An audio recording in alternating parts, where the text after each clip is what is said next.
Abramos as nossas Bíblias no Evangelho de Mateus, no capítulo 5, versículo de número 22.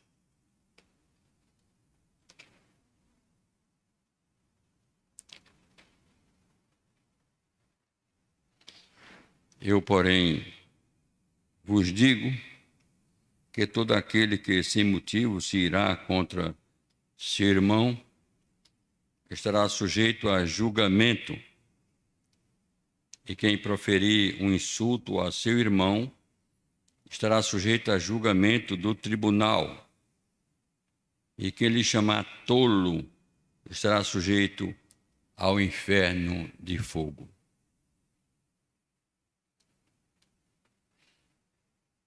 Faz algum tempo eu tive um diálogo com meu neto, que frequentou essa igreja desde que eu aqui cheguei, até quando ele completou 18 anos.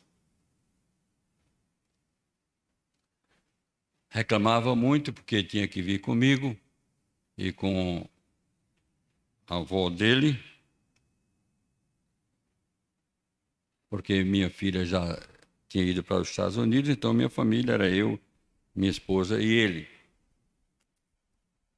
Eu me lembro dele pequeno, inclusive Ricardo às vezes ajudava quando ele estava dormindo aí, no final do culto, ajudava a levá-lo até o carro. Ele reclamava muito porque não gostava de igreja, não queria saber de igreja. Eu disse: olha, meu filho, você vai à igreja até completar os 18 anos. Estando comigo, é lógico. Você estando comigo até os 18 anos, você vai. Agora você tem a opção. Volte, vai morar com seu pai, com sua mãe, com quem quiser, é outra história. Mas enquanto você estiver comigo, até os 18 anos você vai. No dia que você completar 18 anos, você está livre para ir, para não ir, para deixar de ir. O problema é seu. O problema é seu.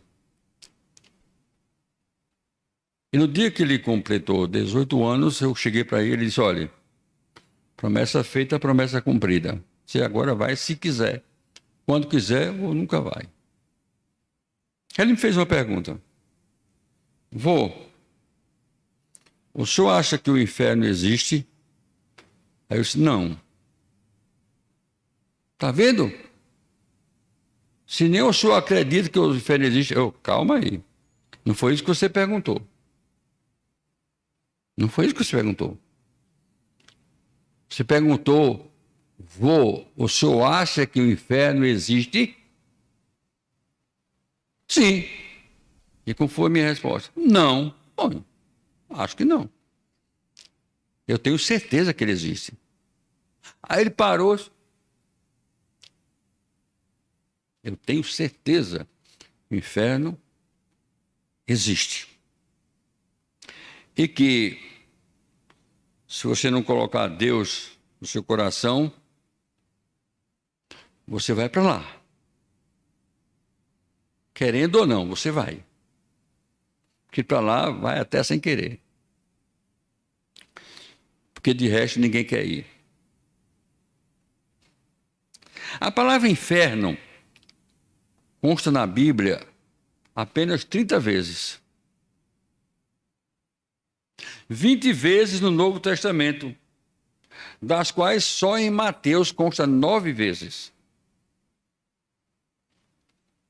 Marcos se refere 2 vezes, Lucas 1, Tiago vai se referir 1 vez, Pedro 1, e no Apocalipse nós vamos encontrar 3 vezes essa citação.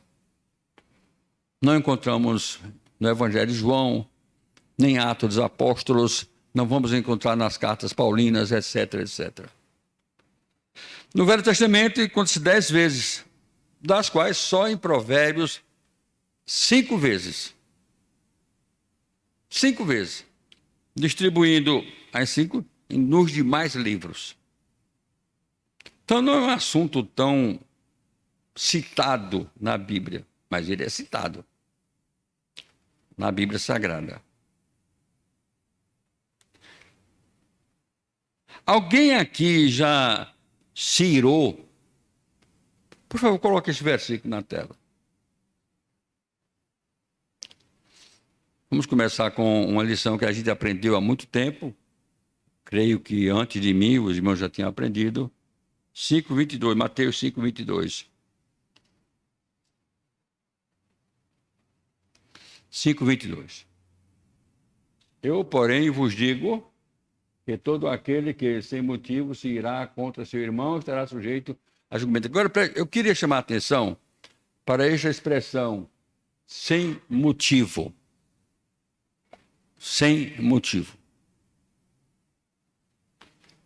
Dá para ver os irmãos lá no final? Dá para ver essa expressão, entre colchetes, sem motivo. Isso quer dizer, para os estudiosos, que no original, em alguns documentos, nos melhores documentos, esta expressão não existe. Assim dizem os exegetas, os estudiosos. Toda expressão que vem entre colchetes, possivelmente não consta nos melhores documentos. Pode existir em alguns documentos, mas não nos melhores documentos.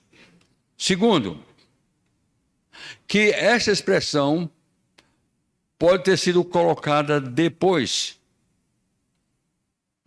já do evangelho pronto, que mandava-se para uma igreja ou outra, e alguém lá colocou essa expressão sem motivo. Mas que, originariamente, Jesus Cristo não teria dito isto, que está aqui entre colchetes. Isso é importante para a nossa análise aqui. Talvez você não ache importante, mas é importante. Para nosso estudo, é muito importante isso. Muitas expressões, você vai encontrar uma dessa, por exemplo, lá, ora ninguém subiu ao céu, a não ser aquele que lá desceu, a saber, o Filho do Homem. Aí tem entre colchetes, que está no céu.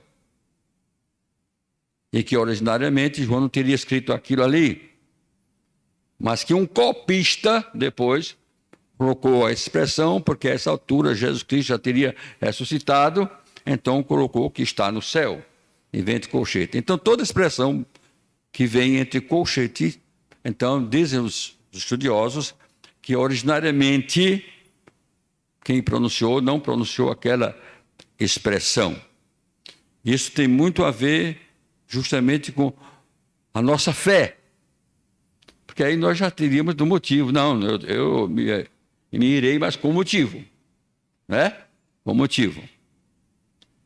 Explicado isso, eu vou colocar aqui. Alguém aqui já se irou, ou teve raiva, rancor, cólera contra algum irmão? Por favor, não levante a mão, não. Não levante a mão. Alguém aqui já proferiu um insulto? Teve um comportamento ou uma atitude que atingiu a dignidade, a integridade, a honra ou o caráter de um irmão? Alguém aqui já chamou o irmão de tolo, bobo? Disse, fulano tal não tem juízo. Fulano tal é um ingênuo. Fulano tal é um nécio. Alguém aqui já disse isso? Eu acho que ninguém, né? Acho que ninguém.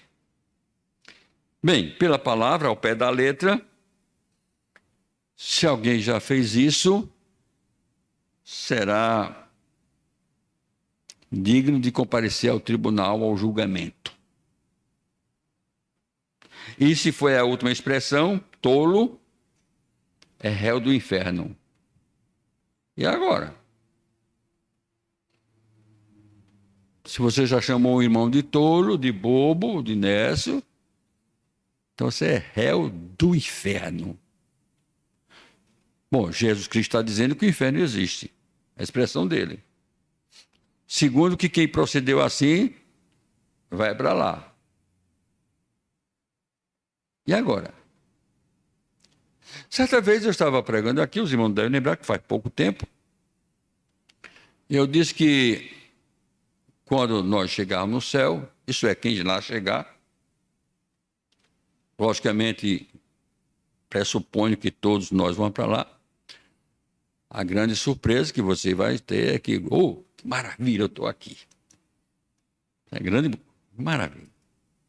Mas a segunda surpresa é que você vai ver gente lá que você pensaria que nunca iria lá. Fulano está aqui. Fulano está aqui. E a terceira coisa é que você não vai encontrar lá quem você teria certeza que iria para lá. E cadê fulano? Onde está fulano? Pode acontecer com alguns, espero em Deus que aqui com ninguém, que tem essa mesma certeza lá no inferno, vai ter a mesma surpresa lá no inferno. Puxa, eu jamais pensava que estava aqui. Ah, mas você chamou o irmão de bobo. Chamou o irmão de tolo. Seu irmão foi um imbecil. Né? É imbecil. Você chamou. E Jesus Cristo que é réu do inferno. Vai para lá. Aí você nem se lembra que chamou. Foi por isso. Foi por isso. Então você vai olhar ao redor, vai ter tanta gente. Eu espero que no nosso caso nós estejamos no céu e não vejamos essas coisas.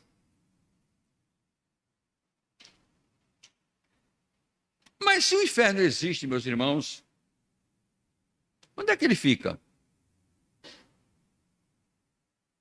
Como é ele? Quem governa? E qual a importância para nós saber dessas coisas? Tem alguma importância para a nossa fé? Eu acredito que se não tivesse, a Bíblia não se expressaria sobre isso e o Senhor Jesus Cristo também não falaria sobre isso. Existem muitas ideias antigas, as mais conhecidas são da Idade Média, a idade chamada Idade das Trevas, a Idade do Terror, do medo, em que a religião era a religião do medo, do terror. Por que é que a Bíblia não fala tanto sobre isso aí? Será que as expressões usadas pela palavra de Deus, elas são expressões reais ou são apenas figuras de linguagem? Assim como o céu também. Por exemplo, fala no céu em ruas de ouro. Qual a importância que tem ouro no céu? Qual a importância? Se existir aqui, dizem que Belo Horizonte está construído em cima de pedras preciosas, de ouro e tal.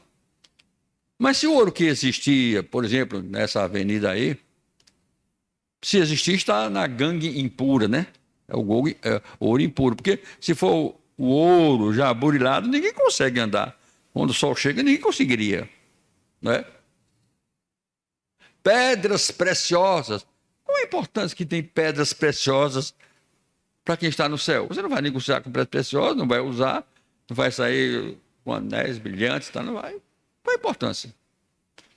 Lógico que tudo isso são figuras de linguagem para ver a importância desses valores que nós aqui damos a importância. Em cima disso. Então, esse inferno de terror, esse inferno do Alto da Compadecida, né? Esse inferno propalado da Idade Média, segundo alguns, está muito mudado.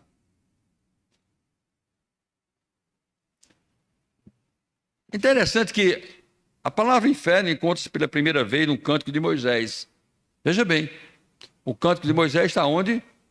No Deuteronômio. Então, Gênesis, Êxodo, Levítico e Número não tem a palavra, não contém a palavra inferno. Vai aparecer no Cântico de Moisés. Porque um fogo se acendeu no meu furor e arderá ao mais profundo do inferno. Consumirá a terra e suas messes e abrasará os fundamentos dos montes. Deuteronômio 32, 22. E a última palavra, inferno, vai estar justamente no Apocalipse, em 20, 14. Então a morte e o inferno foram lançados para dentro do lago de fogo. Esta é a segunda morte, o lago de fogo. E se alguém não foi achado inscrito no livro da vida, esse foi lançado para dentro do lago de fogo. Jesus falou sobre o inferno, Tiago e Pedro mencionaram, e João mencionou no Apocalipse. Foram as citações que eu já disse aqui de Mateus, certo? De Marcos e de Lucas. Bem, irmãos, em 2009, o Dr. Albert Mohler, presidente do Southern Baptist Theological Seminary, desculpe o inglês, mas é isso mesmo, colunista, locutor, escritor e doutor em filosofia, escreveu um livro, O Desaparecimento de Deus, no qual dedica 2 capítulos sobre o inferno. Ele começa citando um comentário de Piero Camporese, que é um crítico literário italiano. Ele diz assim: nós agora podemos confirmar, leia as palavras, confirmar, que o inferno acabou, que o grande teatro de tormentos foi fechado por tempo indeterminado e que depois de 2000 anos de apresentação horripilantes, a peça não será repetida. A longa temporada triunfal chegou ao fim. Para milhões de pessoas no mundo, a doutrina bíblica sobre o inferno não passa de uma lembrança bem distante. Por quê? Porque neste mundo pós-moderno em que nós estamos vivendo, a doutrina bíblica do inferno se tornou impensável. É isso que alguns teólogos avançados defendem e que psicólogos, principalmente, e filósofos e outros estudiosos estão aí defendendo. E aí nós começamos a pensar, na reforma se extinguiu o purgatório. Era purgatório, céu e inferno, ou céu, inferno e purgatório. Se extinguiu, então ficou céu e inferno. Agora, esses estudiosos estão defendendo a extinção do inferno. Então agora só fica o céu. Para todo mundo. Ou então, vai existir ainda aquela ideia de que quem não for para o céu, aí ficam aí os espíritos, certo? Por aí, andando por aí. Quem sabe, quando for de noite, pode pousar na sua casa, certo? Como não precisa de porta para entrar, porque eles estão no mundo metafísico, então pode pousar em qualquer lugar. Na era pós-moderna, na verdade, é uma questão de escolha pessoal. E é aqui, meus irmãos, o fundamento. Ou seja, nós estamos vivendo numa época que nós estamos colocando em xeque a verdade divina, a verdade revelada. O que importa agora não é mais o que a revelação bíblica diz, mas o que eu penso. Eu sou o senhor do que eu escolho. A verdade para mim, agora, no tempo pós-moderno, não é mais a verdade absoluta. E aí nós estamos voltando ao tempo antigo, ou mesmo ao século atrasado, até o século passado.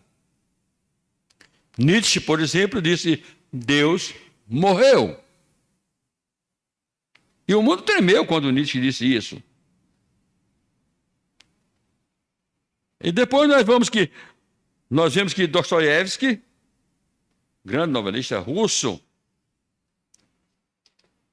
ele disse: se Deus não existe, tudo é permitido. Então a verdade agora não é mais a verdade bíblica, a verdade revelada. Mas a verdade agora é aquela verdade que eu escolho, que é verdade para mim. Ou seja, com base nisso aí, não somente Deus está pouco a pouco desaparecendo do cenário, como o céu, o inferno, as coisas espirituais estão desaparecendo. E vai ficando aquilo que eu creio e aquilo que eu aceito para mim como verdade. A verdade não sendo absoluta, o que é verdade para mim não é verdade para você. Não é verdade para você. Ou o que é verdade para você não é verdade para mim, porque não existe o absoluto. E por causa disso, meus irmãos, pouco a pouco a igreja de Deus está morrendo.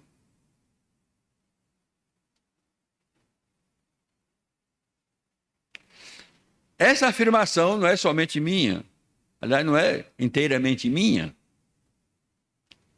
Essa é a verdade dos grandes estudiosos modernos a respeito da igreja. E a pergunta é: até quando nós vamos ter igreja?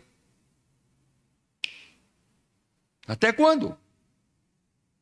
Será que a igreja é apenas sazonal? Porque tudo bem que o judaísmo é um povo, é uma nação. Mas no caso do cristianismo, é um Deus. É chamado Deus dos cristãos, mas o Deus dos cristãos está desaparecendo do cenário. Porque as doutrinas básicas da palavra de Deus estão sendo contestadas. E por isso o crescimento da igreja evangélica, e vamos colocar aqui todas as igrejas evangélicas, tem sido o menor possível, e não é só dentro do presbiterianismo, mas é dentro de todas as igrejas evangélicas. A nova geração, e quando eu digo a nova geração, presta atenção vocês jovens, especialmente esses jovens de 20 anos para baixo, aqueles que permanecem na igreja é um milagre. É um milagre. Quais são os seus professores, desde colégio até a universidade, que creem nos princípios básicos, morais e éticos do Evangelho? Professores de português, de matemática, ou de geografia, não precisa nem ser professor de história. Eles agora se sentem doutrinadores nos colégios, até sobre religião. E você conversar com um jovem hoje, fora da igreja, que não tem compromisso com esses pressupostos básicos da revelação, é uma dificuldade tremenda. Porque eles foram doutrinados em cima dos valores morais deles e não da igreja. A fé, a igreja, é uma história para menino ouvir, como se fosse uma história, aquelas mais bonitas, história de Niná. Conte a história de José do Egito, que história bonita. Conte a história de Daniel, que história bonita. Conte algumas histórias bonitas para a criança dormir, porque aquelas histórias parecem romances. Mas outras é preferível você não citar. Não fala de inferno, não fala de castigo, não fala de tormento Não fale nada disso.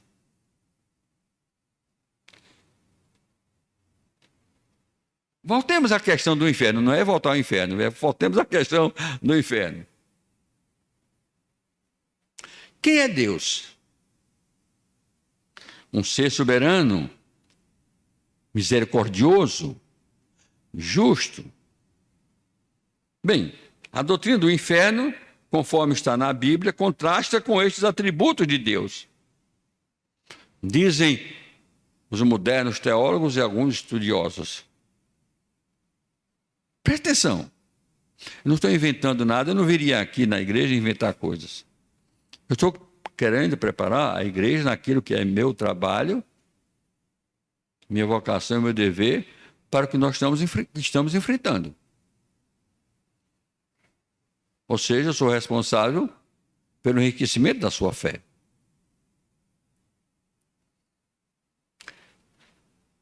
Conforme está na Bíblia, há um contraste. Onde está a justiça divina? Alguém deve ser punido eternamente por pecados temporais cometidos? Então eu vivi aqui 70 e poucos anos, ou 80 anos, ou 90 anos, e vou passar a eternidade pagando por esses pecados que eu cometi durante 80, 90 anos? Tem nexo a ver com a questão de justiça? Onde está a justiça divina? Onde está a doutrina da misericórdia, que a Bíblia ressalta tantas vezes que as misericórdias do Senhor não têm fim, que elas se renovam a cada manhã? Que Deus misericordioso é esse que me pune eternamente por pecados que eu cometi aqui? Esses são os argumentos. Não são fracos, não. Não são fracos, não. Porque Deus, que é amor, e Ele é, exemplo de pai, vai sentenciar seus filhos a um lugar de tormento eterno, entregar seus filhos, mesmo que tenham sido rebeldes, para Satanás. A doutrina do purgatório resolveria muita coisa, mas essa está expurgada. Com base nisso aí, bem dizem alguns, o inferno pode até continuar existindo. Talvez não tenha deixado de existir. Mas já não é o mesmo. Passou por uma grande reforma. Sofreu uma repaginada. Já não mete medo a ninguém. Quem leu a página do boletim? Alguém leu? De acordo com a página do boletim, está um lugar tão bonito que tem gente desejando ir para lá.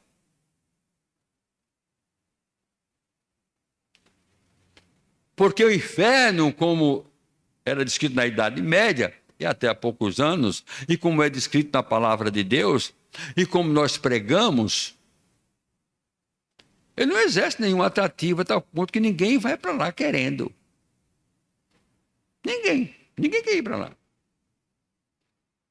Mesmo não crendo, há sempre aquela situação. E vai lá que ele exista. Então é preferível não brincar com essas coisas. Lembra daquela ilustração que Miguel Cox contou aqui, né? Do sacerdote que foi aplicar a extrema unção ao irmão que estava quase morrendo e disse, começando a fazer aquelas perguntas, e você amaldiçoa o diabo e tal. Aí o indivíduo quase morrendo, já a extrema unção disse, olha, padre, nessa hora não é bom fazer inimizade com ninguém. Então, por via das dúvidas, crendo ou não crendo, é preferível não brincar com essas coisas. Vai lá que ele exista. Essa ideia, meus irmãos, está sendo proclamada por muitas pessoas. E algumas igrejas já não pregam mais sobre o inferno como um lago de fogo. Aquela ideia da Idade Média já não existe. Aquele lugar de tormento já não existe. A ideia é que o inferno é aqui. Só que é aqui que ninguém quer sair. Não é? Se fosse aqui, ninguém queria sair daqui.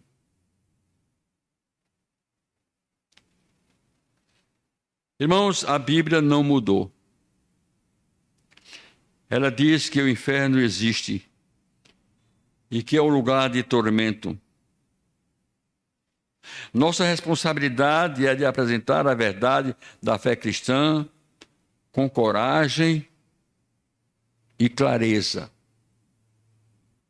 Logicamente, é um objeto de fé. E a Bíblia diz que sem fé é impossível agradar a Deus.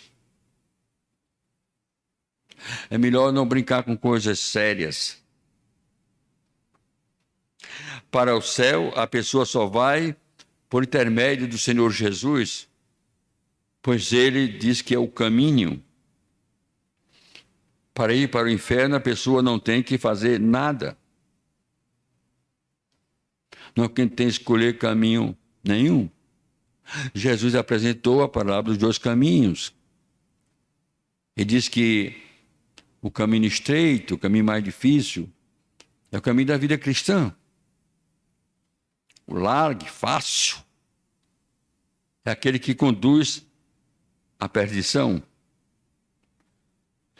A verdade é, meus irmãos, que se nós começarmos a descrer das doutrinas bíblicas, nós vamos terminar perdendo a nossa fé e matando a igreja de Deus, que por causa disso já está morrendo. E quando eu falo da igreja de Deus, estou falando de nós. A igreja comprada por um preço muito precioso, como diz o autor do hino, não com ouro ou prata foi Jesus Senhor, mas com o teu sangue remidor, tu nos resgataste para ti, Senhor. Não foi com ouro ou prata, foi com o sangue do Senhor Jesus. Nós que fomos comprados, e o pagamento dessa compra foi o sangue do Senhor Jesus derramado na cruz por nós. Estamos brincando, às vezes, de ser igreja. Estamos encarando a igreja de Deus como uma sociedade qualquer. Qualquer uma outra. Me perdoem, mas parece até que nós estamos sendo sócios. Não sei se existe sociedade lá de terreiros onde tem briga de galo, de rinha, né? Chama-se rinha. Não sei. Ou como se nós fôssemos torcedor aqui, não do Brasil, mas do Náutico, Santa Cruz, Sport, ou até Ibis. E ficássemos discutindo essas coisas. Nós temos materializado a palavra de Deus. A secularização, meus irmãos, tem trazido um problema seríssimo para a nossa fé. Pouco a pouco vamos deixando a secularização entrar na igreja. E as coisas sagradas, às vezes, vão sendo profanadas. Leiam, é bom ler os Macabeus. É bom ler os Macabeus. É bom ler porque foi que Baltazar sofreu aquela terrível maldição quando profanou os utensílios sagrados do templo do Senhor. Nós não estamos mais fazendo distinção entre o sagrado e o profano, entre a Bíblia de Deus e os livros lá de fora. A Bíblia já não está sendo mais a mesma para muita gente.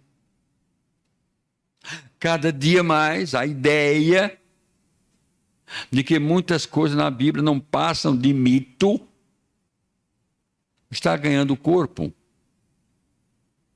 E aquela ideia de alguns teólogos progressistas de desmitologizar a Bíblia, de tirar o mito da Bíblia, está ganhando corpo. Isso é conversa, como a gente diz aqui no Nordeste, conversa para boi dormir, conversa da carochinha. Onde está a sua fé? E aí, eu vou concluir, mas poderia ter muita coisa. Eu não preciso ir para a igreja para ser crente. É verdade? Ninguém precisa. Eu não preciso ir para a igreja para ser salvo. É verdade? Ninguém precisa. A igreja não salva, quem salva é Cristo.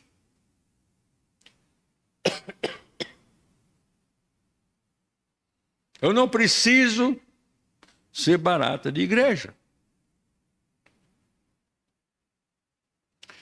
E pouco a pouco a igreja vai ficando de lado, e a igreja somos nós. E ela vai morrendo, e ela vai caindo. E aqui vou voltar, fechar com o restante do diálogo lá com o meu neto. Meu filho, eu lhe criei do mesmo jeito que criei seus tios e suas tias. E todas as pessoas crentes verdadeiramente da igreja, sejam presbíteros ou diáconos, ou os irmãos da igreja, criam os filhos assim. Mas quando eles crescem e atingem a idade da responsabilidade, cada um escolhe o seu caminho e os pais não podem fazer nada. Muito obrigado. E os pais não podem fazer nada. Nem Deus vai cobrar a responsabilidade dos pais, porque cessou a responsabilidade dos pais. É assim, meu filho, que a banda toca. Agora, sabe de uma coisa? E assim encerrei a conversa com ele. Você é tão livre de ir para onde quiser e fazer o que você quiser, que nem Deus lhe empata, porque Deus lhe deu essa liberdade. A partir daquele momento eu não serei mais responsável por suas escolhas. Vá para onde quiser, faça o que bem entender.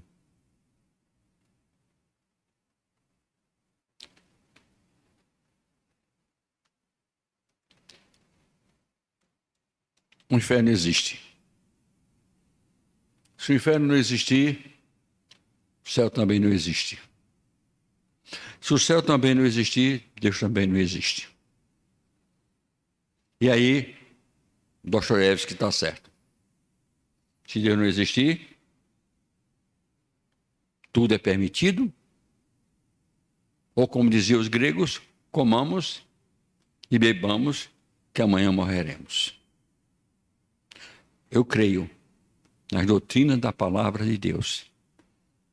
Eu creio que este livro é eterno. Eu creio que nós precisamos dar mais atenção à palavra de Deus. Deus nos abençoe. Amém.